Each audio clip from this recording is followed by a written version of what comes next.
Bonjour et bienvenue sur 8 Mont Blanc, ravi de vous retrouver pour une nouvelle semaine d'information. Voici les titres de ce lundi 20 décembre 2021.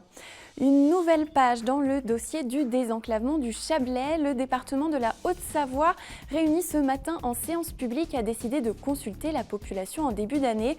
Une consultation qui portera sur le projet de liaison entre l'A40 et le carrefour des Chasseurs à l'ouest de l'agglomération annemassienne.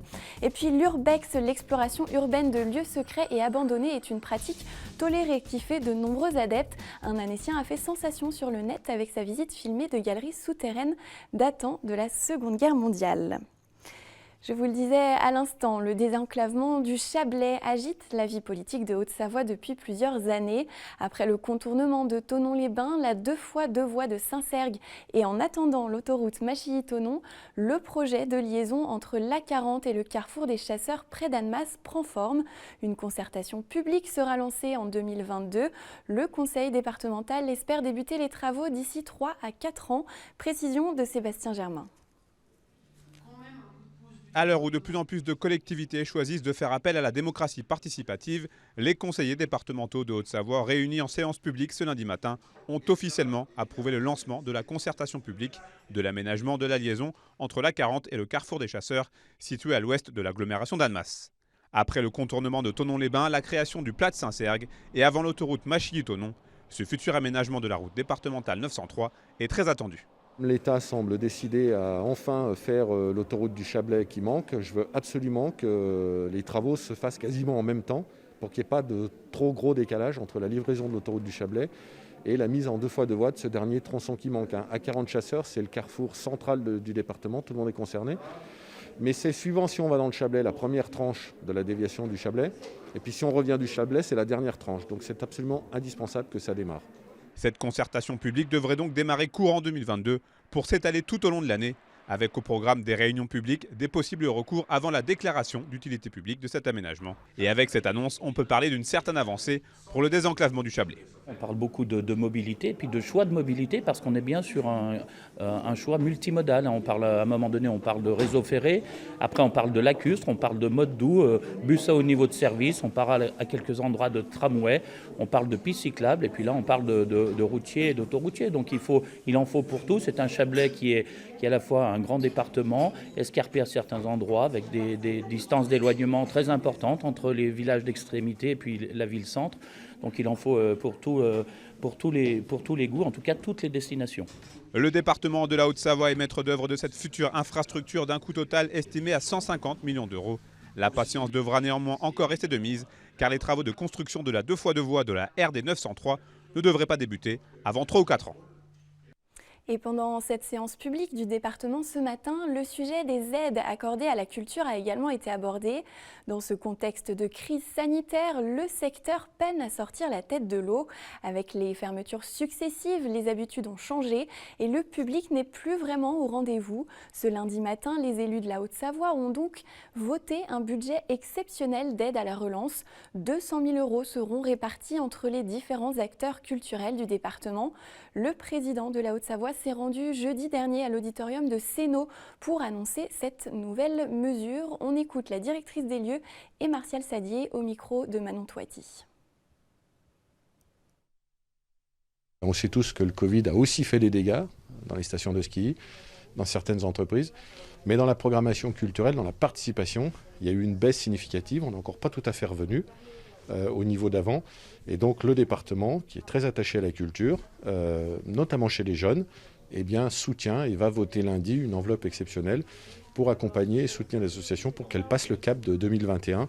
Et l'auditorium de Sénaux va bénéficier de cette aide exceptionnelle. Il a déjà bénéficié d'une première tranche d'environ 17 000 € cet été sur une partie de l'activité. Et là, sur la partie cinéma et notamment cinéma d'art et essai, l'auditorium va bénéficier d'une aide complémentaire de 20 000 €, ce qui veut dire que sur l'année, il y aura à peu près 30% des forfaits par le département. Alors, en échange de chiffres très précis, c'est-à-dire qu'il y a une expertise comptable qui est faite, ce n'est pas de l'argent public, on ne jette pas par les fenêtres. Les gens doivent prouver et faire la démonstration avec une expertise comptable de la baisse d'activité. Cette aide, elle représente vraiment quelque chose de très précieux, c'est que ça nous a permis de maintenir le cap. Sinon, je ne sais pas si je serais encore là pour vous en parler, car vraiment, on aurait été dans une situation économique très très difficile si on n'avait pas eu l'aide du département. Je dirais qu'il sert pour nos frais de fonctionnement. Et puis il sert aussi parce que nous sommes un lieu de résidence et d'accueil de production artistique et nous avons été soutien au secteur aussi en accueillant plus de 150 artistes pendant notre fermeture. Donc nous avons aussi réinvesti et réinjecté une partie des aides que nous avons pu avoir sur des coproductions, de l'accueil et des compagnies qui étaient véritablement en difficulté. Et nous restons dans le domaine de la culture. La filière de l'image et de l'industrie créative constitue un pan important de l'économie haut-savoyarde. Citia, la cité de l'image en mouvement, organisatrice du Festival d'animation d'Annecy, a présenté un bilan du secteur pour l'année 2020. Les données sont recensées par l'Observatoire de la filière financé par le département de la Haute-Savoie. Et le constat est plutôt positif. En effet, malgré un recul du chiffre d'affaires en 2020, le secteur poursuit sa croissance, dopé notamment par l'industrie du jeu vidéo et de l'auto-entrepreneuriat. Je vous propose d'écouter à ce sujet le président de Citia et la représentante d'une entreprise au micro de Manon Touati.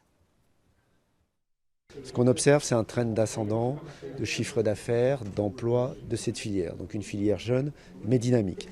Crise de 2020, crise du Covid. On a une véritable chute du chiffre d'affaires sur une courbe, elle a l'allure d'un V cette chute. Ce qui est rassurant, c'est que les perspectives de 2021 sont bonnes et donc le chiffre d'affaires va reprendre en 2021.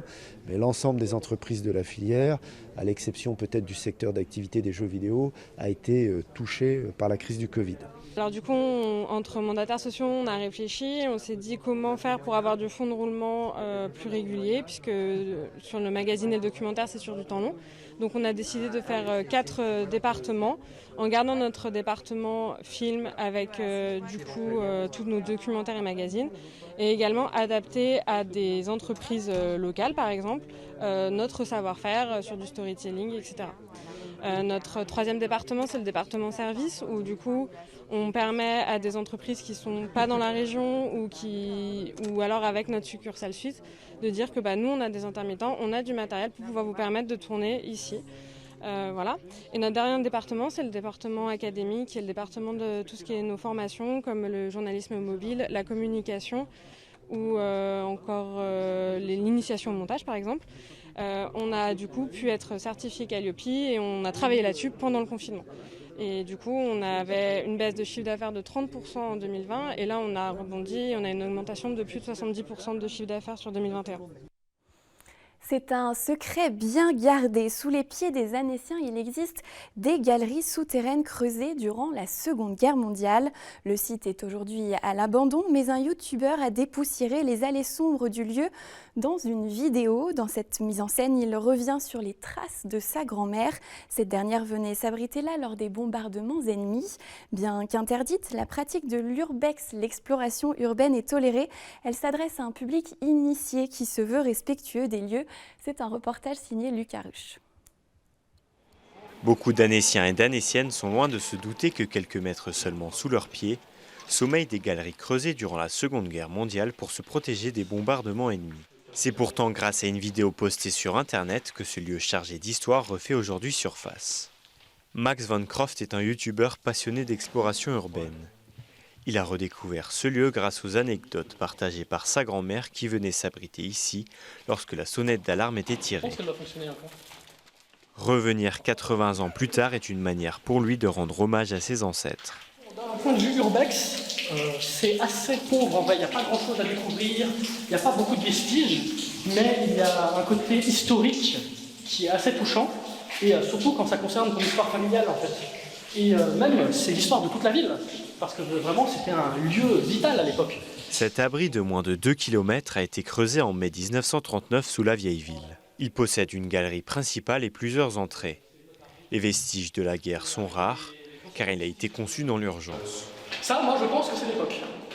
Concrètement, moi je pense que c'est l'époque. Des lumières rouillées à la roche calcaire, la nature reprend désormais possession des lieux, cachant les quelques rares indices synonymes de vie passée. Par exemple, ma grand-mère qui me racontait que durant les alertes, l'alerte sonnait et c'était sauf qui peut de l'école. Tout le monde se précipitait à l'abri, c'était le zoo. C'était pas en randonnion, on comptait les élèves et tout. C'était le prof se barre, les élèves se barrent et une fois que tout le monde est à l'abri, on vérifiait s'ils étaient là. Et du coup, ouais, c'est des petites anecdotes comme ça. Et pareil, en tant que petite fille, à l'époque, parce qu'évidemment elle était très jeune, elle avait peur bleue de venir à l'abri parce qu'il y avait les toilettes à la turque et qu'elle avait peur de tomber dans le trou. Historiquement, c'est des anecdotes pétées, mais c'est des histoires qui font vivre le lieu.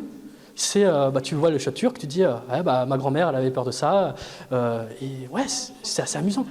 Ici, les vestiges de l'histoire ne s'arrêtent pas à la Seconde Guerre mondiale. Le lieu a aussi servi de champignonnière puis de fromagerie dans les années 60. Et les découvertes peuvent être parfois amusantes. Une tapette à souris. Elle est neuve, excellent. Non, c'est ce genre de petits artefacts qui sont assez amusants à trouver. En communiquant sur un tel lieu, Max n'a pas la prétention d'avoir découvert un trésor caché. Il souhaite seulement dépoussiérer le passé parfois oublié de la ville d'Annecy. Notre invitée du soir organise un événement pour une belle cause et elle est en ligne avec nous. Bonsoir Chloé Chiodi. Bonsoir. Merci beaucoup d'être avec nous. Vous avez décidé d'organiser toute seule le marché de Noël de la Fécla en Savoie avec un but caritatif puisqu'une partie des bénéfices sera reversée à l'association En Avant Owen.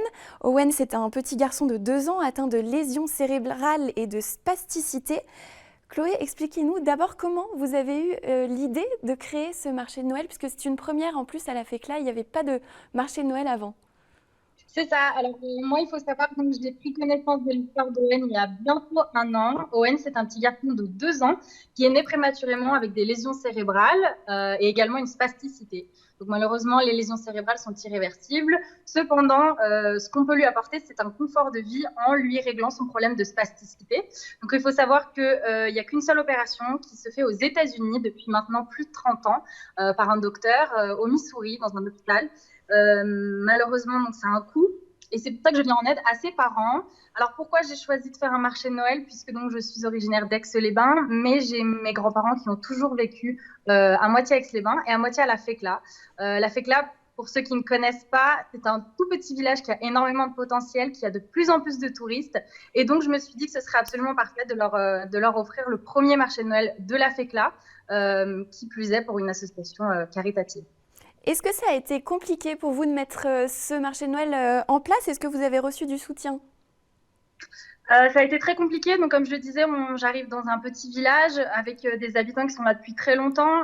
J'arrive avec une idée nouvelle, un projet nouveau qui peut parfois faire peur ou déplaire ou chambouler un petit peu tout ça. Mais j'ai pas eu peur. Je suis allée chambouler tout ça et je l'ai mise en place.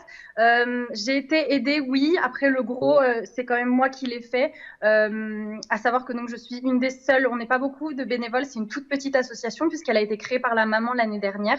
Donc voilà, ça reste quelque chose de très familial à la base et ensuite moi je me suis rajoutée à tout ça, donc je l'ai mise en place. Il a lieu mercredi, pour le moment tout va bien, donc vraiment on croise les doigts pour que ça continue dans cette voie-là, mais a priori tout devrait bien se passer. On espère, en tout cas, on vous le souhaite. Vous lui avez donné en plus un esprit particulier à cet événement parce que, si j'ai bien compris, il prend place dans une forêt. Il y aura en plus que des artisans et des producteurs locaux. Ça, c'était important aussi pour vous. C'était primordial pour moi. Quand j'ai proposé ce projet, c'était primordial que je fasse travailler les locaux de la Fécla. Donc, j'ai proposé en priorité aux commerçants, aux restaurateurs, aux artisans producteurs du village même de participer. Malheureusement, tous n'ont pas pu y participer pour les raisons qu'on connaît tous par rapport à des problèmes économiques, à des problèmes de personnel. Mais heureusement, j'ai quand même aujourd'hui une trentaine de participants.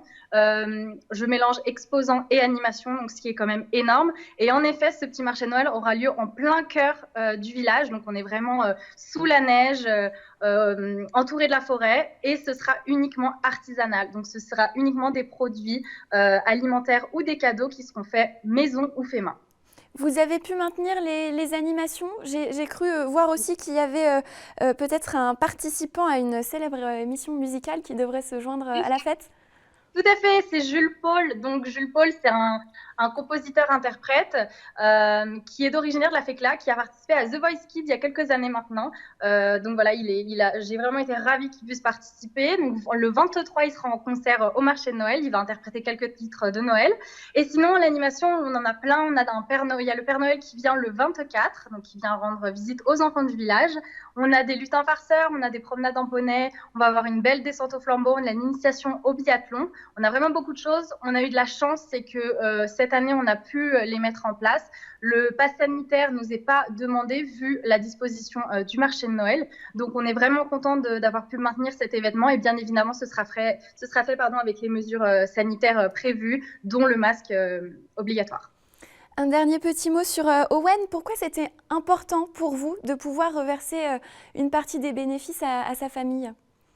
Alors Owen, ça fait bientôt 1 an que j'organise plein de choses pour lui, donc c'était tout à fait logique que je continue dans cette dynamique-là. J'ai voulu tout simplement associer mon petit village de la FECLA avec une cause qui me tient à cœur. Owen, maintenant, c'est un petit garçon que je vois très régulièrement, que je vois grandir, qui va très bien malgré son handicap. Il est heureux de vivre et voilà, je suis très contente de pouvoir encore l'aider et je pense qu'on va encore faire plein de belles choses. Je pense que c'est que le début, donc voilà, affaire à suivre. Merci beaucoup Chloé, merci. Je reprécise, vous l'avez dit, mais on peut vous retrouver donc sur le marché de Noël du mercredi 22 au vendredi 24 décembre à partir de 17h. Et si on ne peut pas venir vous voir, on peut tout de même soutenir Owen grâce à la cagnotte en ligne dont vous avez vu l'adresse qui s'affiche à nouveau sur votre écran. Merci beaucoup Chloé, bon marché à vous. Merci, au revoir. Et passez de bonnes fêtes. Merci de même, au revoir.